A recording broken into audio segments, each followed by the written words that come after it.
January 1942. Ypsilanti Township, Michigan.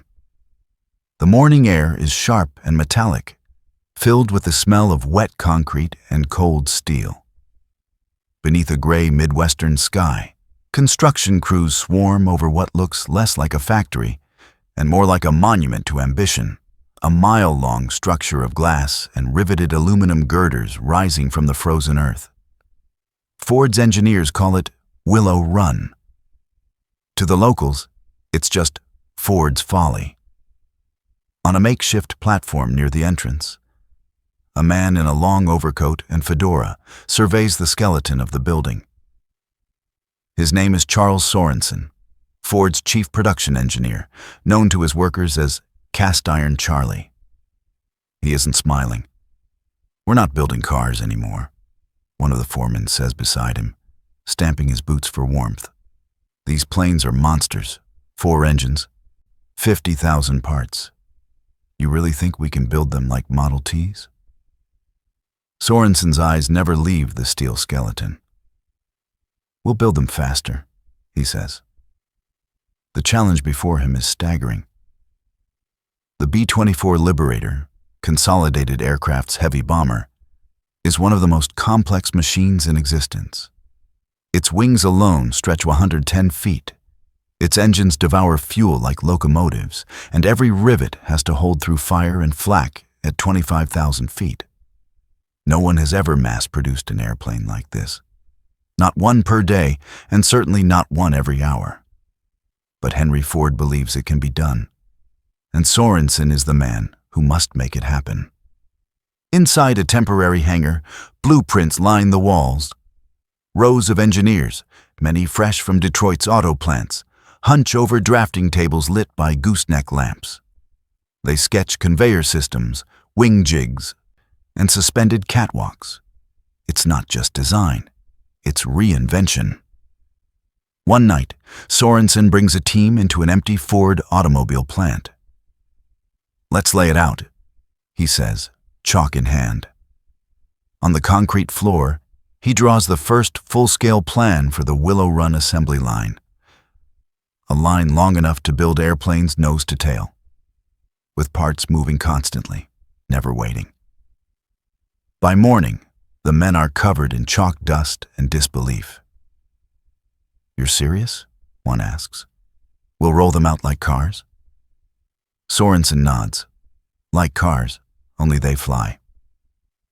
The war in Europe is at full roar. Britain and Russia are desperate for bombers. Washington is calling for 50,000 aircraft a year, a number so absurd, even seasoned industrialists laugh behind closed doors. But Ford doesn't laugh. When construction finishes in late 1942, Willow Run stretches nearly a mile from end to end, the largest factory under one roof on Earth. Inside, sunlight spills through thousands of glass panes, glinting off miles of conveyor tracks. The first fuselage sections arrive by rail. Workers, many of them women from nearby farms, swarm over the aluminum skeletons with pneumatic drills.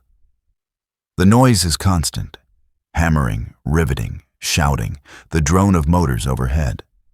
The smell of oil and solder fills the air.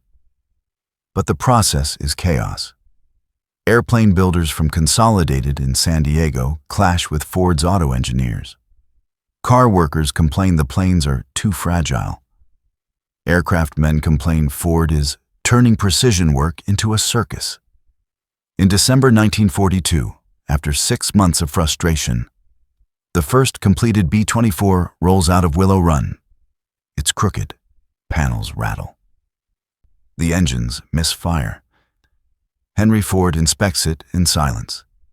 Then he turns to Sorensen. "Try again," he says quietly, "and make it work." Sorensen doesn't sleep for 2 days. He reorganizes the plant from the ground up, redesigns tool flow, replaces broken jigs, and turns the vast building into a living organism of motion. He installs overhead cranes that glide on steel rails, moves entire fuselages with hydraulic lifts, and splits the line into 49 separate stages, each man timed to the second. By spring 1943, the line moves like clockwork. At one end, raw aluminum sheets. At the other, a B-24 Liberator ready for war. And soon, the tempo rises. One bomber every day, then every 6 hours, then faster. Ford's dream is no longer theory. It's roaring to life. June 1943. Willow Run, Michigan. The noise hits you before the sight does. A rolling thunder of drills, presses, and pneumatic hammers that doesn't stop. Not for lunch breaks, not for nightfall. Inside the mile-long building, 42,000 workers move like a living organism, bound by oil, sweat, and steel. Floodlights hang from the rafters like miniature suns. Conveyor belts crawl across the concrete floor, carrying parts from one section to the next. Landing gear assemblies, hydraulic lines, tail sections. The smell is an alchemy of aluminum dust, hot rivets, and engine grease. At Station 17, a teenage woman in overalls tightens a rivet gun. Her name tag reads Mary. She used to work in a diner in Ann Arbor. Now she's fitting bomb racks onto the belly of a 4-engine bomber. 2 rows down, a middle-aged man in a cap, a former Ford mechanic, threads fuel lines along the wing route. Nobody here has ever seen combat, but every bolt they fasten means one more chance for someone who will. In the control gallery above the floor, Charles Sorensen watches it unfold like a conductor studying his orchestra. His cigar glows faintly in the dim light as he tracks the flow of the line below. An assistant hands him a clipboard with a production report. 73% efficiency today, the man says. Still too many holdups at fuselage section 9. Sorensen grunts. Then cut the waiting. Move the jigs closer. We're not building art. We're building time. The numbers begin to climb. By autumn, Willow Run is producing 1 B-24 every hour and 50 minutes. By December, the workers have shattered that record again. The process is relentless. Aluminum sheets arrive by train, shaped by hydraulic presses the size of barns, riveted into frames, rolled forward under the hiss of welding torches. Each bomber advances nose first through 25 assembly stations, growing piece by piece like a mechanical organism taking shape under bright white light. Fuselage, wings, engines, tail. By the time it reaches the end of the mile-long line, it's a finished aircraft, gleaming, armed, alive. On the test ramp outside, the Michigan winter cuts through the air. B-24s roll out one by one, tires hissing on the frozen pavement. Test pilots climb aboard, wearing leather jackets and oxygen masks. The Pratt & Whitney engines sputter, cough, then roar to life in unison. 4 symphonic notes of raw power shaking the hangar doors. The bomber taxis to the runway, pauses, then lifts off into a pale gray sky streaked with contrails.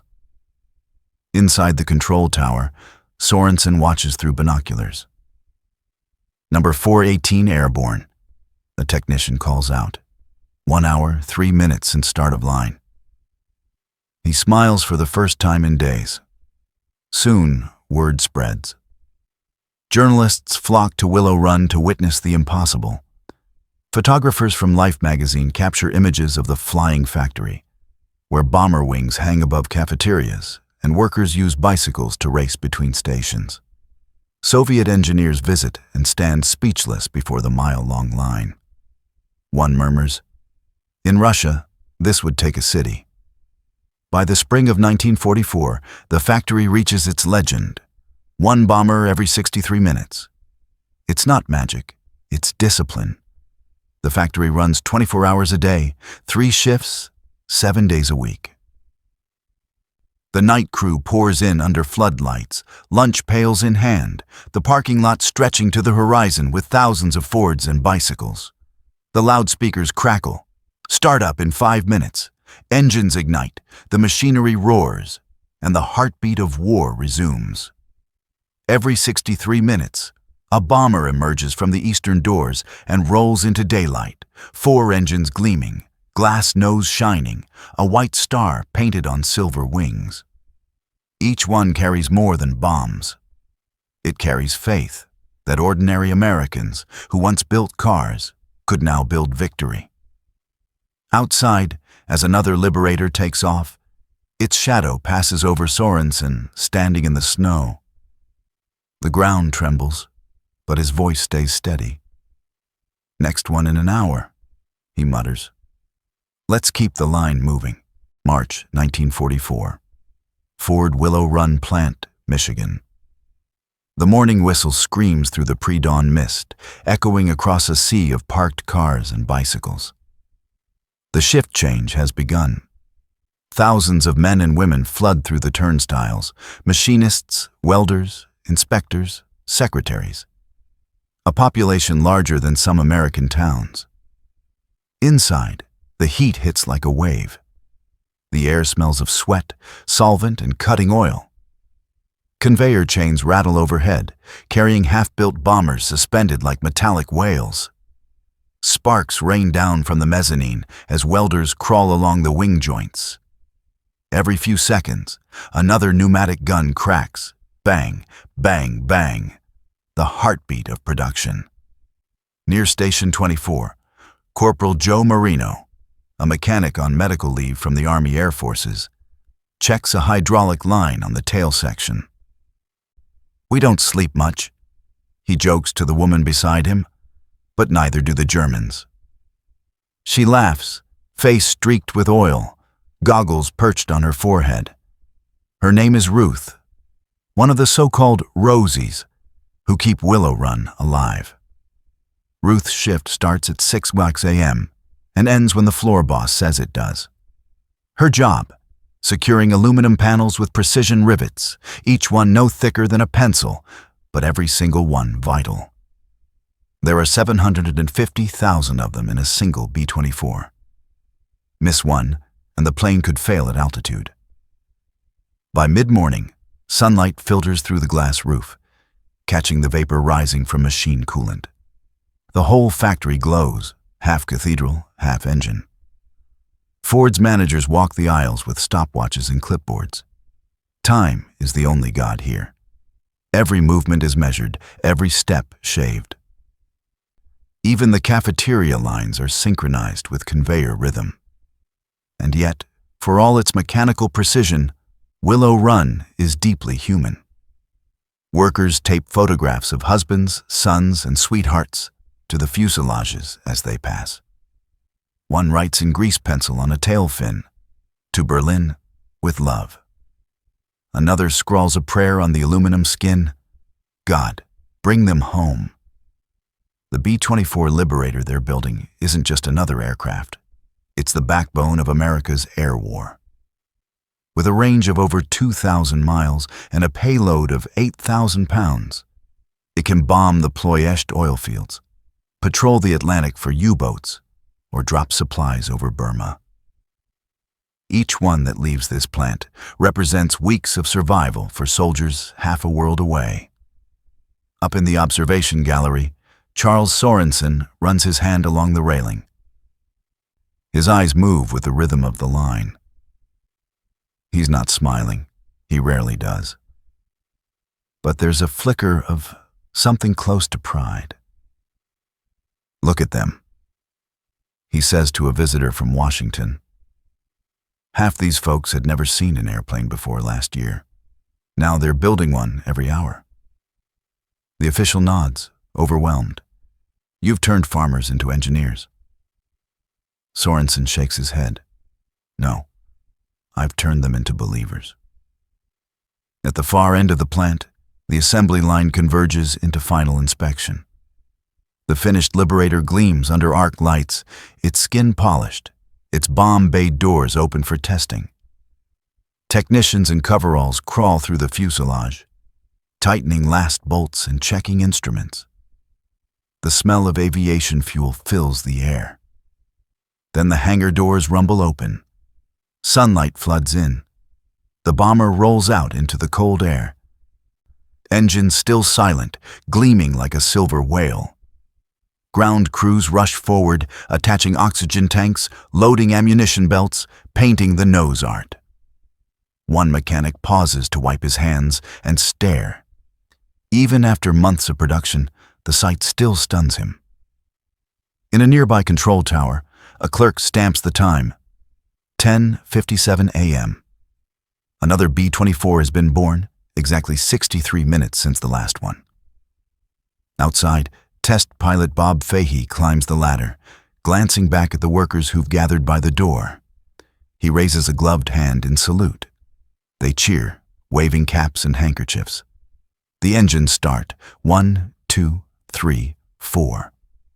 Their roar shaking the windows. The aircraft rolls down the runway, gathers speed, and rises into the March sky. On the factory floor, Ruth wipes her forehead and turns back to the next fuselage section, waiting at Station 1. "All right," she says, tightening her gloves. "Let's make another one fly." The whistle blows, the belts move, and Willow Run breathes again. July 4th, 1944. Willow Run Airfield, Michigan. The sun rises over a horizon of steel. The air hums with the promise of engines, the scent of hot oil and ozone drifting across the tarmac. It's Independence Day, and here that word feels literal. At the far end of the mile-long factory, the eastern doors slide open with a mechanical groan. The ground shakes as the next B-24 Liberator rolls forward, its silver fuselage reflecting the morning light. Its name, freshly painted under the cockpit, reads Spirit of Detroit. Dozens of reporters and Army officers stand near the runway, notepads and cameras ready. Beside them, factory workers lean on railings, eyes squinting against the glare. They've heard the rumor that today the plant will break its own record again. Charles Cast-Iron Sorensen stands with his clipboard, tie loosened, face hard as iron. He glances at his watch. "All right," he mutters. "Let's see if 63 minutes still means something." The test pilot climbs aboard. Mechanics shout over the noise, pulling chocks from the wheels. The 4 Pratt & Whitney engines roar to life one by one, coughing smoke before settling into a synchronized thunder. The bomber rolls forward, heavy yet graceful, accelerating toward the runway as a second one emerges behind it. Then a third. Within minutes, the sky begins to fill. 3 bombers lift off in tight succession, their propellers cutting shimmering circles through the humid Michigan air. Ground crews cheer as the formation climbs higher, sunlight flashing off the polished wings. From above, they look like a flock of metallic birds rising from an industrial nest. A Life magazine photographer clicks away, capturing the moment, the mile-long line of aircraft taxiing nose to tail, the workers standing shoulder to shoulder in their grease-stained coveralls, waving at the machines they built. For many of them, it's the first time they've seen their work in flight. Some cry, others simply stand in silence, hands on their hearts, as the bombers bank east toward the Great Lakes. In the control tower, an officer from Washington shakes his head. "I've never seen anything like it. You people turned the Midwest into an airfield." Sorensen doesn't look up from his clipboard. "We didn't build planes," he says. "We built speed." Behind him, another B-24, this one named Rosie's Revenge, rolls out of the hangar, folked. Its nose art depicts a woman flexing her arm beneath a white star. The pilot gives a thumbs up to the crew chief below, and the workers break into applause. By noon, Willow Run has produced and launched 6 bombers, everyone flight-ready, everyone bound for a combat group somewhere across the world. A line of transport trucks waits by the runway, engines idling, ready to haul spare parts and bomb racks to the nearby depot. Inside the plant, production never stops. Conveyor belts hum beneath banners that read, The sun never sets on Ford's Liberators.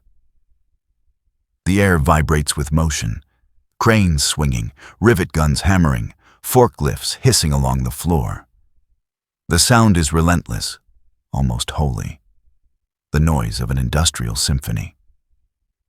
Up in the mezzanine, Ruth wipes her face with an oil rag, watching the next fuselage glide down the line.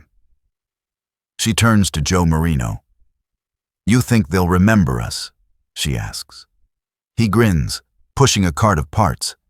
"If they don't, the sky will." Outside, the roar of engines swells again. Another Liberator taking off.